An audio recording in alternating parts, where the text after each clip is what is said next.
वज़ीर-ए-आज़म मियां मोहम्मद शहबाज शरीफ ने साल-ए-नौ पर कौम को मुबारकबाद दी है।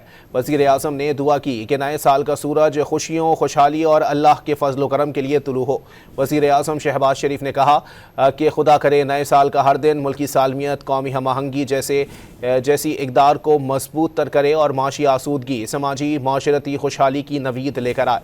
गुज़िश्ता साल को याद करते हुए वज़ीर-ए-आज़म का कहना था कि 2025 का साल दिफ़ाए वतन के एतबार से तारीख़ में सुनहरी हरूफ में लिखा जाएगा, जब मुसल्लह फ़ौज और कौम ने शाना बशाना दुश्मन के अज़ाइम को नाकाम बनाते हुए मुआरका हक़ में तारीख़ रकम की।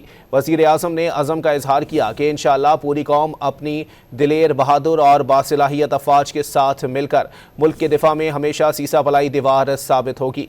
वज़ीर-ए-आज़म ने आदा किया कि हुकूमत मुल्क की माशी खुशहाली के लिए हर मुमकिन कोशिश कर रही है और हालिया माशी अशारियों में बेहतरी हुकूमत की दुरुस्त और मस्बत समत की आकाश है।